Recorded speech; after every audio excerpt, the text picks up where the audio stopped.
भारत के उत्तर में हिमालय की पहाड़ियों के बीच एक पुराने पत्थर के घर में एक अकेले बुजुर्ग संत कालीचरण रहते थे। सुबह का समय था।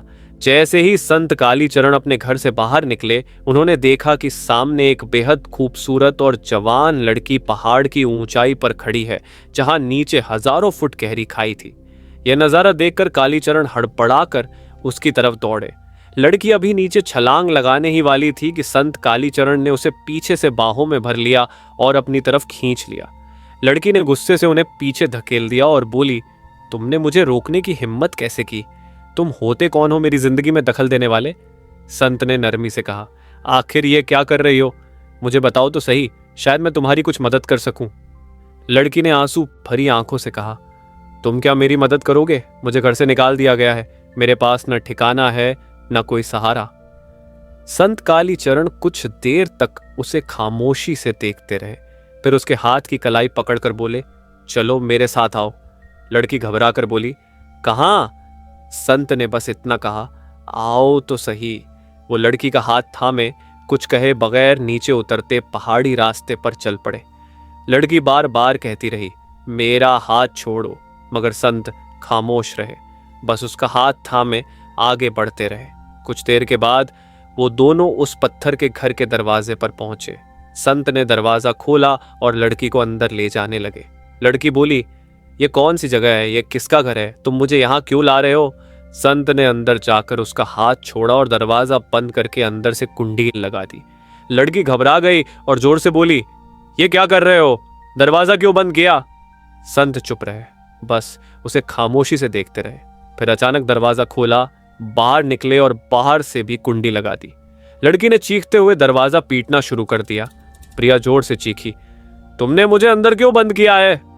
मगर संत कालीचरण ने एक भी बात का जवाब न दिया और खामोशी से पहाड़ों की तरफ चढ़ता चला गया। अब रात हो चुकी थी। प्रिया उस वीरान पत्थर के घर में अकेली थी। सारा दिन वो दरवाजा पीटती रही। अचानक दरवाजा खुलने की आवाज आई। वो दौड़कर दरवाजे की तरफ गई तो देखा संत कालीचरण अंदर दाखिल हो रहे हैं। प्रिया ने गुस्से में कहा, तुमने मुझे यहां क्यों लाया? सारा दिन बंद करके कहां चले जाते हो? संत कालीचरण उसके करीब आए और निहायत सुकून से बोले, धीरज रखो, इस घर को अपना ही घर समझो। आज के बाद तुम मेरे पास ही रहोगी। उसकी आंखों में एक अजीब सी चमक थी। प्रिया ने हिचकिचाते हुए कहा, मैं तुम्हारे साथ कैसे रह सकती हूँ? तुम मुझ पर इतनी मेहरबानी क्यों कर रहे हो? संत ने नरमी से बात करते हुए उसे तसल्ली दी, दिलासा दिया। प्रिया, जो पहले ही जिंदगी के थप्पड़ों से टूट चुकी थी, आखिरकार वहीं रुकने को राजी हो गई। संत ने उसे एक चारपाई दी और कहा, यहां सो जाओ। प्रिया लेट गई और कुछ ही देर में सो गई। संत भी अपने बिस्तर पर जाकर लेट गए, मगर नींद उन्हें नहीं आ रही थी। सारी रात वो प्रिया के बारे में सोचते रहे। सुबह हुई। संत प्रिया के पास आए और काफी देर तक खामोशी से उसका चेहरा देखते रहे। अचानक प्रिया की आंख खुल गई। उसने चौंक कर फौरन अपनी चादर संभाली और हैरान होकर बोली, क्या हुआ? आप क्या करने आए हो? संत ने नरमी से कहा, सुबह हो गई है, जाग जाओ। प्रिया उठकर बैठ गई। तभी संत दरवाजे की तरफ गए, बाहर निकले और दरवाजे पर बाहर से कुंडी लगा दी। प्रिया पीछे से आवाज देती रही, दरवाजा खोलो, कहाँ जा रहे हो? मगर संत कुछ न बोले। दिन ढल गया। रात का अंधेरा फिर से छा गया। प्रिया घर में तन्हा बैठी रही। अचानक दरवाजा खुलने की आवाज आई। प्रिया दौड़ती हुई गई और देखा कि संत कालीचरण घर में दाखिल हो रहे हैं। प्रिया ने गुस्से में उनसे कहा, ये क्या कर रहे हो? मुझे तुम क्यों दिन भर इस वीरान घर में कैद करके चले जाते हो? संत उसे खामोशी से देखते रहे, फिर धीरे से बोले, कहीं नहीं गया था, बस एक जरूरी काम अधूरा रह गया था, उसे पूरा करने गया था। संत ने कहा, जाओ अपने बिस्तर पर लेट जाओ। प्रिया अपने बिस्तर पर लेट गई, मगर नींद नहीं आ रही थी। इसी सोच में उसे नींद आ गई। संत भी अपने बिस्तर पर लेट गए और जल्द ही सो गए। लेकिन आधी रात के वक्त प्रिया को महसूस हुआ कि जैसे कोई उसके करीब है। उसने हल्की सी आंख खोली तो देखा कि संत कालीचरण उसके सिरहाने खड़ा है। संत काफी देर तक उसे खामोशी से देखते रहे। फिर उसने आहिस्ता से कुछ पढ़ा और प्रिया पर फूंक मार दी। प्रिया कुछ न बोली और सोने का नाटक करती रही, लेकिन वो अंदर ही अंदर सब कुछ देख और समझ रही थी। सुबह हुई तो संत प्रिया के पास आए और उसे जगाया। प्रिया उठकर बैठ गई। संत बोले, चलो बाहर चलते हैं, थोड़ी हवा में घूम लें। प्रिया, जो पहले ही बहुत डरी हुई थी, फौरन बोली, नहीं, मैं कहीं नहीं जा रही। मगर संत ने जबरदस्ती उसका हाथ पकड़ा और उसे खींचते हुए पहाड़ की तरफ ले गए। पहाड़ों पर चढ़ने के बाद संत ने कहा, यहां इस जगह पर उल्टा लेट जाओ।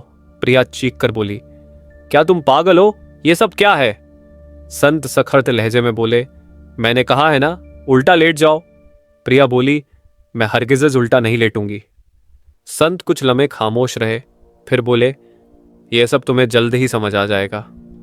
प्रिया पहाड़ की उसी ऊंची चोटी पर उल्टा लेट गई। संत बोले, अपने हाथ पैर बिल्कुल सीधे रखो और अपनी आंखें बंद कर लो। प्रिया ने वैसा ही किया। अचानक संत उसके करीब आकर बैठ गए। उन्होंने कुछ पढ़ा और प्रिया पर फूंक मार दी। फिर वो बोले, अब खड़ी हो जाओ, लेकिन अपनी आंखें बंद ही रखनी है। प्रिया उसी पहाड़ की चोटी पर आंखें बंद किए जमीन से खड़ी हो गई और संत आहिस्ता आहिस्ता पहाड़ से नीचे उतर गए।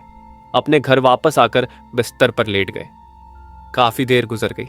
प्रिया आंखें बंद किए खड़ी रही, फिर आहिस्ता से आवाज लगाई, क्या हुआ?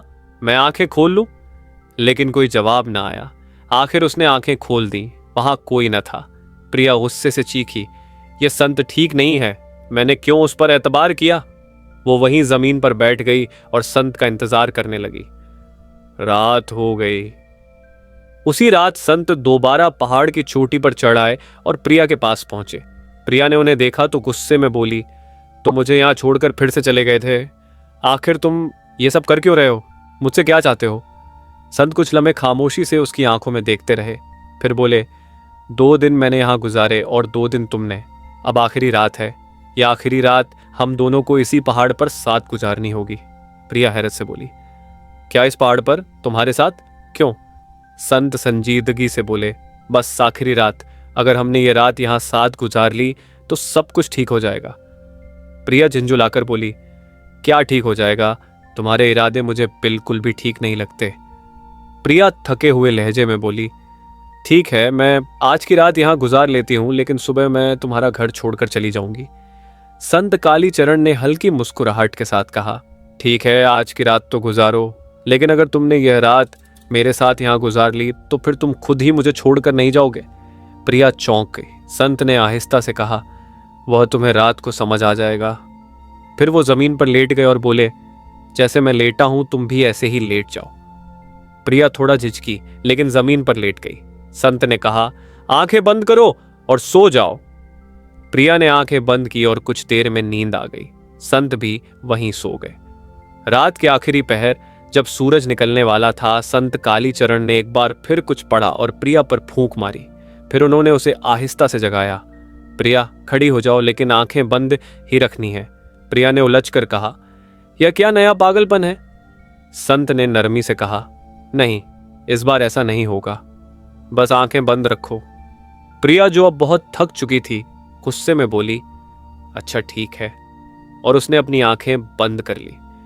जैसे ही प्रिया ने आंखें बंद की, अचानक उसे महसूस हुआ कि किसी ने पीछे से आकर उसे अपनी बाहों में ले लिया और उसकी आंखों पर दोनों हाथ रख दिए। इस ऊंची चोटी पर सिवाय संत कालीचरण के और कोई न था, तो प्रिया ने फौरन समझा कि यह वही है। वो गुस्से से बोली, यह क्या हरकत है? लेकिन कोई आवाज ना आई। उसने जोर से खुद को झटका दिया और पीछे पलटकर देखा, मगर वहां बुजुर्ग संत नहीं थे, बल्कि एक नौजवान शख्स खड़ा था। प्रिया उसे देखकर दंग रह गई और जोर जोर से चिल्लाने लगी, यह तो मेरा पति है। वो दौड़ती हुई उस नौजवान से लिपट गई। उसकी आवाज खुशी से कांप रही थी, ऋषि, तुम यहां कैसे आ गए? मैंने तुम्हें कहां कहां नहीं ढूंढा। प्रिया की खुशी की कोई इंतहा न रही। वो अपने पति ऋषि को बार बार गले लगाती रही। फिर कुछ देर बाद उसने इधर उधर देखा और आहिस्ता से पूछा, वो बुजुर्ग संत कहाँ गए? नौजवान शख्स खामोशी से अपनी बीवी की सारी बातें सुनता रहा। फिर आहिस्ता से उसकी हथेली थाम कर कहा, आओ मेरे साथ चलो।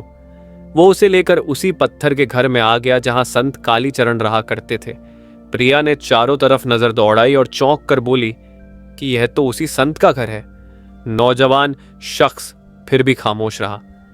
प्रिया ने उलझकर पूछा, तुम मुझे यहां क्यों ले आए हो? नौजवान ने मुस्कुराकर कहा, तुम पहले भी तो यहीं रहती थी। प्रिया उसे हैरत से देखने लगी। तुम्हें कैसे पता चला?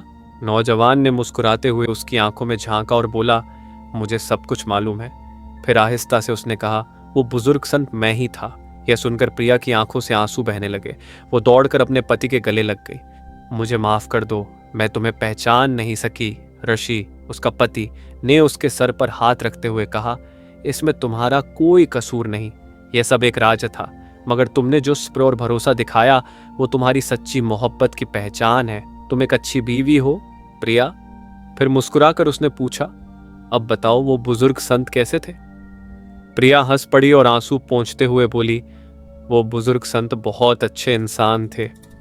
ऋषि भी मुस्कुरा दिया और यूं कई बरसों बाद एक बिछड़ा हुआ जोड़ा फिर से मिल गया। दोस्तों, उम्मीद करता हूं कि आपको ये कहानी बहुत अच्छी लगी होगी।